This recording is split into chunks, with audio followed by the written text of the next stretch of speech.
Hello, dear student of class 11. This is your physics teacher Anshuman sir, and today we are going to continue our next lecture.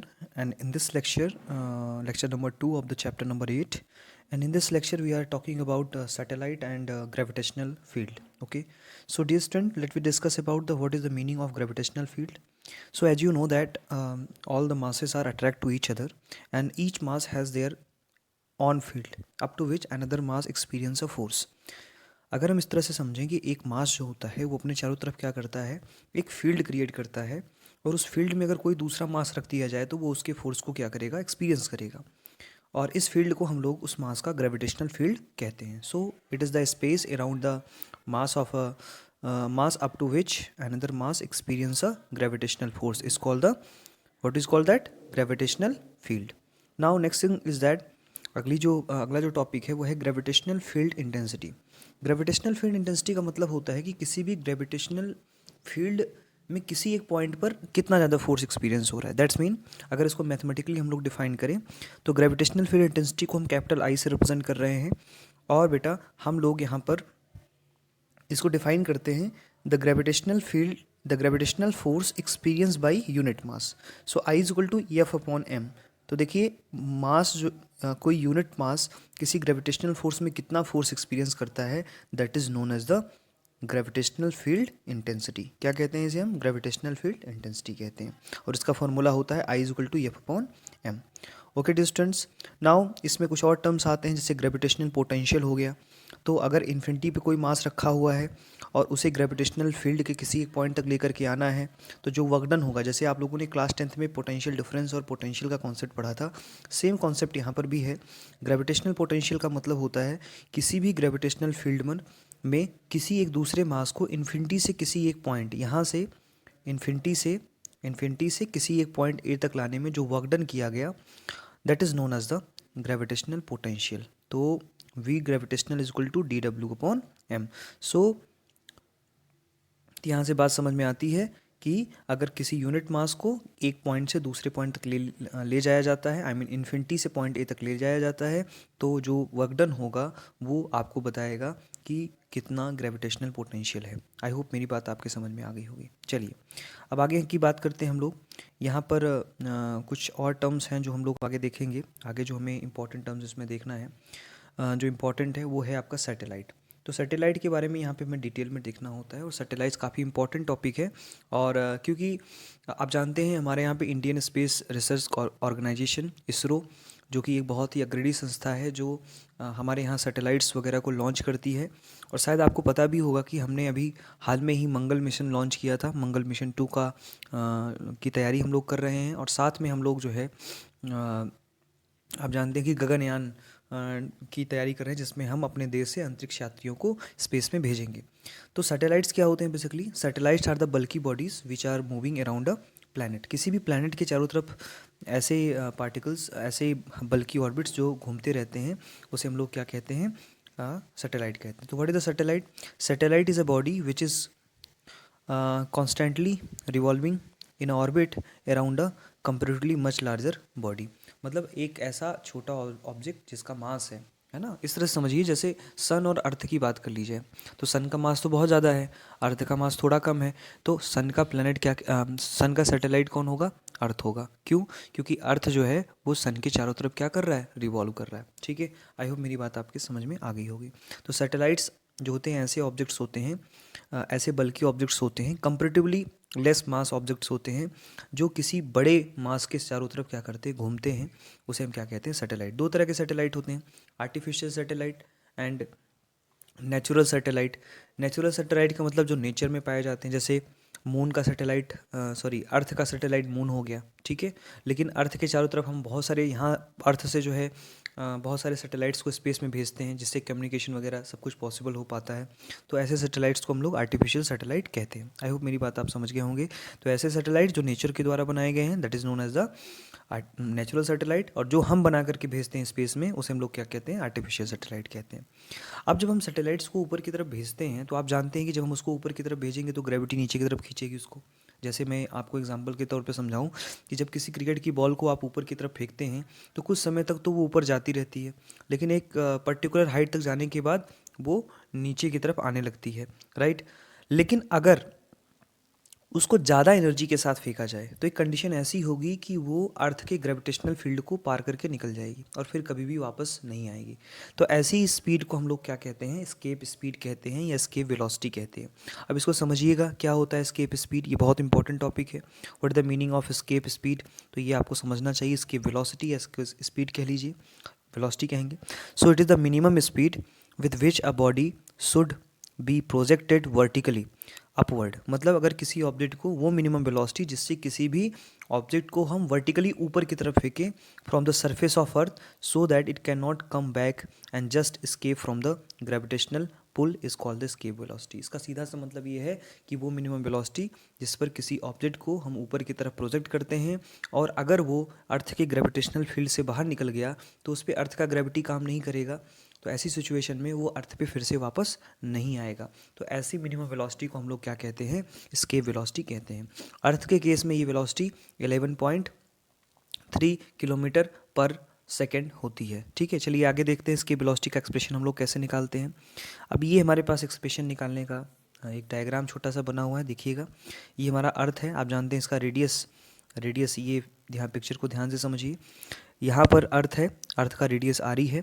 मान लेते हैं x distance पे कोई एक satellite है और उस सैटेलाइट को हमें क्या करना है, जैसे अगर यक्स डिस्टेंस पे रहेगा तो उस पर फोर्स लगेगा, लेकिन अब हमें क्या करना है, कुछ ज़्यादा फोर्स लगा करके इसको डी एक्स डिस्प्लेस करना है और ये डी एक्स को बढ़ाते बढ़ाते हमें इन्फिनिटी तक लेकर के जाना है जिससे कि वो ग्रेविटेशनल फील्ड के बाहर निकल जाए। तो सबसे पहले तो ये समझ में आता है कि लगने वाला force F is equal to capital G M E M upon R E square, equation number first हो गया।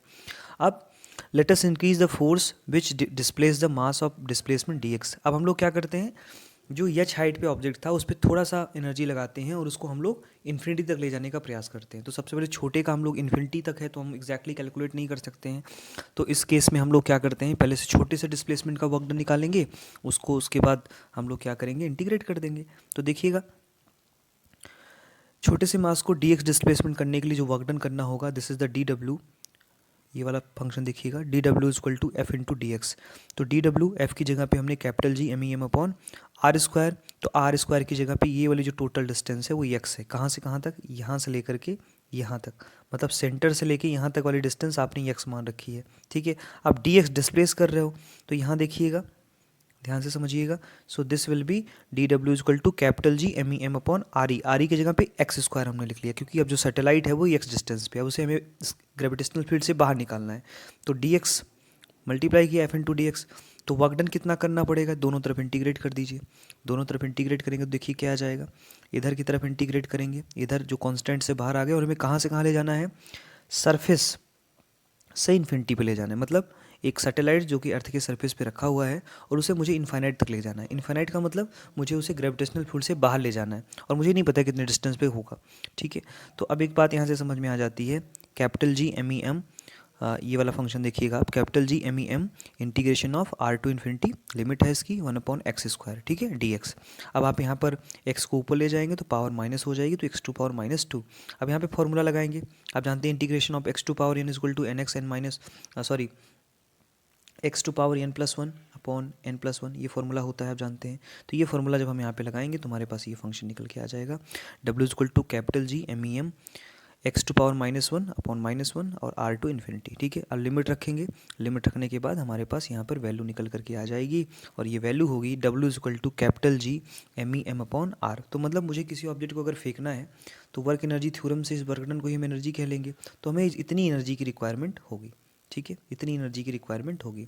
अगर इतनी एनर्जी हम लोग दे दें किसी को तो वो अर्थ के ग्रेविटेशनल फील्ड से बाहर निकल जाएगा।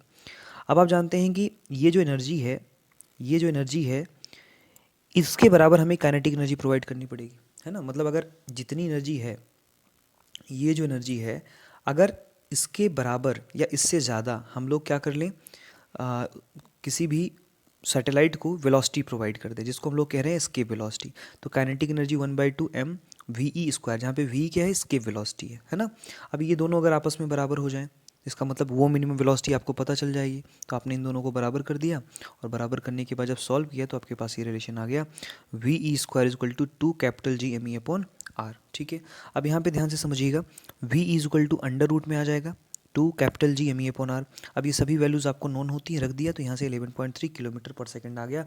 इसका मतलब अर्थ से अगर किसी भी ऑब्जेक्ट को मुझे अर्थ की ग्रेविटेशनल फील्ड से बाहर फेंकना है तो we have to provide such a force, such energy that its velocity become 11.3 kilometre per second.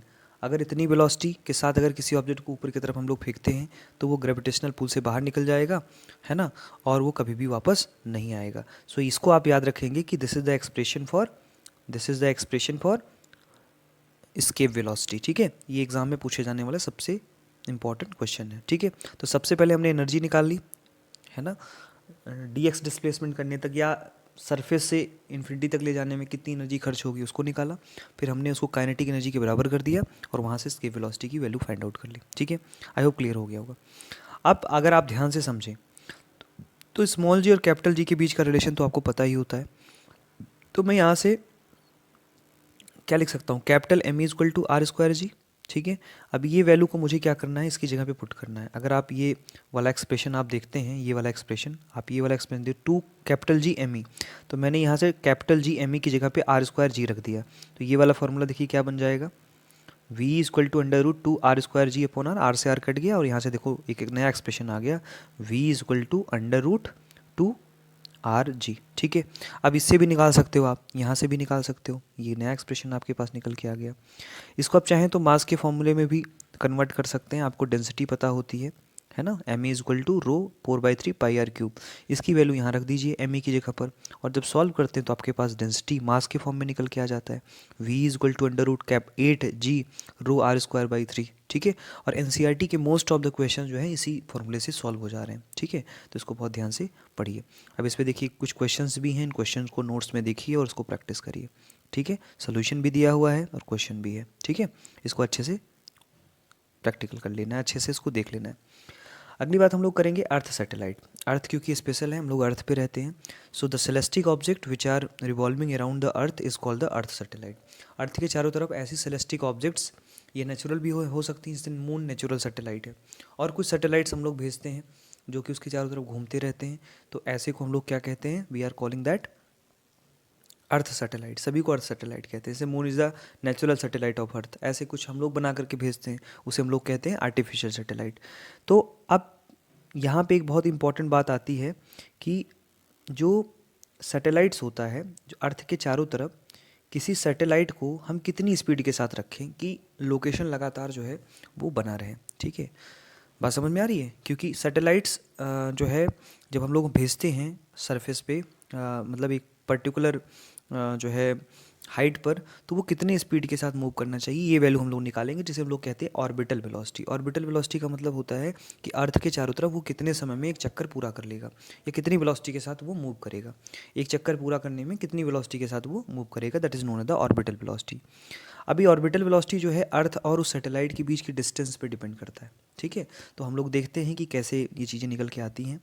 तो उसके लिए सबसे पहले हम लोग यहाँ पर एक फिगर कंसीडर कर लेते हैं। तो देखिएगा ये फिगर, मान लेते हैं मून एक हमारा सैटेलाइट है जो कि एच हाइट पर अर्थ से है। बेसिकली एच जो है अर्थ के सरफेस से एच हाइट पे है, तो अर्थ के सेंटर से कितना हो जाएगा, R plus H, radius side हो जाएगी, तो स्मॉल आर उसे मान लेते हैं, तो small R equal to R plus H.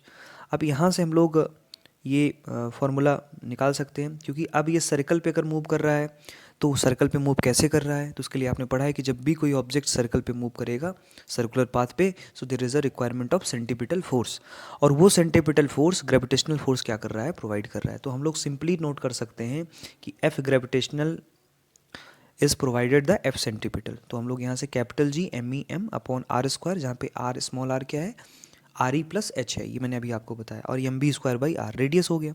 अब ये मूव करेगा तो यहाँ से हमने वैल्यू को दोनों को बराबर कर दिया, और देखिए हमारे पास यहाँ वैल्यू निकल के आ गई, V equal to under root capital G M upon R. तो अर्थ के केस में ये वैल्यू निकाल सकते हैं। तो आप देख रहे हैं कि ये हाइट पे डिपेंड कर रहा है ना, क्योंकि आर इक्वल टू क्या है, आर ई प्लस एच है, तो एच यहाँ नीचे रहेगा, तो वी किस पे डिपेंड कर रहा है, एच पे डिपेंड कर रहा है।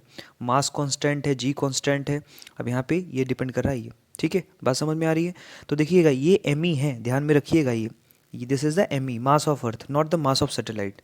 तो मास ऑफ सैटेलाइट पे नहीं डिपेंड करेगा, सैटेलाइट की हाइट पे डिपेंड करेगा। देखिए नीचे ये चार है। ठीक है, बात समझ में आ गई होगी आपके।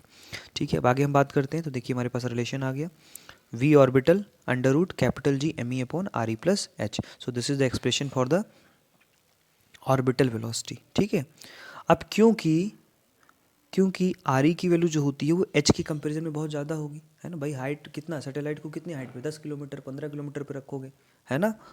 लेकिन आर ई की वैल्यू तो 6400 किलोमीटर होती है, तो आर ई के कंपैरिजन में एच की वैल्यू बहुत कम है, तो एच को नेगलेक्ट कर सकते हैं। तो देखिए हमारे पास क्या आ गया, V O equal to that is the orbital velocity equal to under root capital G M E upon R E. ठीक है, फिर वही रूल है कि स्मॉल जी इक्वल टू आपको पता होता है कि capital G M E upon R E. तो यहाँ से देखिएगा क्या आ जाएगा, capital G equal to capital G M E R E, तो यहाँ से capital G M E equal to small G R E square रख दिया यहाँ पे, और सब कुछ कटने के बाद जो वैल्यू आएगी this is the V naught equal to under root small G R E. अब इसमें सभी वैल्यूज़ हमें पता होती हैं, इसमें रख लीजिए, और रखने के बाद यहाँ से आप अर्थ की ऑर्बिटल वेलोसिटी कैलकुलेट कर सकते हैं। तो हमें ये तो पता हो जाता है कि भाई इतने हाइट पे कोई चीज़ अगर घूमेगी तो उसके लिए जो है हमें ये वाली वैल्यू रखनी पड़ेगी, तो ऑर्बिटल वेलोसिटी हमें उतना ही रखना पड़ता है। अब इसमें कुछ और इंपॉर्टेंट चीज़ें हैं, जैसे कि वो जो सैटेलाइट मूव कर रहा है उसका टाइम पीरियड कितना होगा, तो आपको पता है कि V equal to R omega होता है, ये बताया था मैंने आपको, omega equal to 2 pi upon T होता है, इसमें रख दीजिए।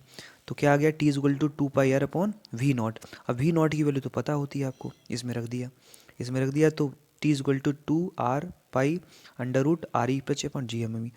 अब इसको रिजॉल्व करते चले गए, देखिएगा 1/2 बाइनोमियल एक्सपेंशन यहाँ पे लगा दिया, तो यहाँ से ये देखो आर ई प्लस एच था और ये R E plus H to power 1/2 है, तो कितना 3/2 हो जाएगा। तो देखो टाइम पीरियड का एक्सप्रेशन ही निकल के आ गया, T is equal to 2 pi in bracket R E plus H का पावर 3/2 और under root capital G M E. ठीक है, तो इसी तरीके से हम रिजॉल्व कर सकते हैं, और थोड़ा इसको सॉल्व करिए, यहाँ से कैपलर्स का थर्ड लॉ भी प्रूफ हो जाएगा ना, जिसमें मैंने बताया था कि टाइम पीरियड का square will be equal to cube of the semi major axis. आप देखो इसको थोड़ा सा रिजॉल्व कर लो ऊपर वाले इक्वेशन को, तो देखो ये आ जाएगा टी स्क्वायर इक्वल टू, क्योंकि हमने इस पूरे इक्वेशन को दोनों तरफ स्क्वायर कर दिया, तो देखो क्या आ जाएगा, T square equal to 4 pi square R E plus H का cube upon G M E I. अब इसमें काफ़ी सारी वैल्यूज़ कांस्टेंट है ना, कई सारी। अब ये जो आर ई प्लस एच है इसको तुम स्मॉल आर रखते थे, तो देखो क्या आ जाएगा, टी स्क्वायर और ये कांस्टेंट वैल्यू को के मान लिया, देखो यहाँ पे, तो क्या आ गया, T square equal to K R E square. तो यहाँ से निकल के आता है कि T square equal to R E cube. So this is the proof of Kepler's third law, एक तरह से आप इसको समझ सकते हैं। ठीक है, तो देखिए ये कैपलर्स का थर्ड लॉ हो गया। अब इसमें फिर वही कंडीशन हमने लगाई कि आर ई जो है वो मच ग्रेटर धन एच है, तो एच को नेगलेक्ट कर देंगे और इसको सॉल्व करते चले गए वैसे ही। ठीक है, तो लास्ट में तुम्हारे पास इसका टाइम पीरियड निकल के आता है T is equal to 2 pi under root R upon G. इसको ध्यान से देखिए और अपनी कॉपी में सॉल्व करिए। तो T is equal to 2 pi under root R upon G, तो रेडियस ऑफ अर्थ और ग्रेविटी पे डिपेंड करता है कि कितना है। ठीक है, सो this is the time period. तो इस तरह से सैटेलाइट का टाइम हम लोग क्या करते हैं, निकालते हैं। अगला है एनर्जी ऑफ द सैटेलाइट। तो एनर्जी ऑफ द सैटेलाइट निकालने के लिए पता है कि kinetic energy 1/2 M B square, V की वैल्यू यहाँ पे पुट कर दो और बस सॉल्व करते चले जाओ सारी वैल्यूज़। और पोटेंशियल एनर्जी कैसे निकालते हैं आप, पोटेंशियल एनर्जी तो ऑलरेडी निकाल चुके हैं आप, कैसे, वर्क डन जो निकाला था आपने वो पोटेंशियल एनर्जी के फॉर्म में ही तो आया था। So P is equal to minus capital G M E M upon R E plus H, ये हो गया इक्वेशन नंबर 2। काइनेटिक एनर्जी पता चल गई, पोटेंशियल एनर्जी पता चल गई। अब हम क्या करते हैं, इन दोनों को आपस में जोड़ देते हैं। इन दोनों को जोड़ने के बाद आपके पास ये वैल्यू निकल के आ जाती है, तो टोटल एनर्जी हो गई is equal to minus capital G M E M upon 2 R E plus H, इन दोनों को ऐड करने के बाद। ठीक है, आई होप क्लियर हो गया होगा। नेगेटिव साइन ये सोच करता है कि सैटेलाइट जो है वो बाउंड होता है अर्थ से। ठीक है, क्लियर हो गया। अब इसको बहुत ध्यान से करिएगा, मतलब नोट्स में अच्छे से इसको करिएगा। अब इसमें एक बहुत ही इंपॉर्टेंट चीज़ आती है, relation between orbital velocity and escape velocity क्या होता है। तो स्केप वेलोसिटी का रिलेशन तो आपको ये पता है, ऑर्बिटल वेलोसिटी, स्केप वेलोसिटी होता है 2 under root 2 G R E, और ऑर्बिटल वेलोसिटी होती है under root G R E. दोनों को निकाल दिया तो आपके पास आ जाएगा escape velocity will be under root 2 of the orbital velocity. इसका मतलब अगर आपको ऑर्बिटल वेलोसिटी पता है तो आप स्केप वेलोसिटी निकाल सकते हैं, और आपको स्केप वेलोसिटी पता है तो आप ऑर्बिटल वेलोसिटी निकाल सकते हैं। इसको इत्मीनान से बैठ के अपनी कॉपी में सॉल्व करें। ठीक है, अब इसमें कुछ क्वेश्चंस हैं, हिस्ट्री ऑफ द सैटेलाइट, ये सब आप थोड़ा सा देख लेंगे, है ना। ये चीज़ें जो हैं ये बहुत इंपॉर्टेंट है, यूजेस वगैरह सब लिखे हैं। ठीक है, ये इंपॉर्टेंट है, ये सब सारी चीज़ें आप देख लेंगे। ठीक है, अब इसमें एक आता है जियो स्टेशनरी सैटेलाइट। तो मैंने आपको बताया था कि अर्थ के कंपैरिजन में अगर कोई सैटेलाइट सेम टाइम पीरियड के साथ मूव कर रही है तो उसे हम लोग क्या कहते हैं, जियो स्टेशनरी सैटेलाइट कहते हैं। ठीक है, तो इतने ही टॉपिक आपके सिलेबस में रखे गए हैं और इस तरह से आपका ये चैप्टर ओवर होता है। कृपया आप लोग इसको अच्छे से पढ़ें और प्रॉपर नोट्स बनाएं, जो चीज़ें नहीं आती हैं उसको डिस्कस करें। तो आज के लेक्चर में इतना ही, थैंक यू सो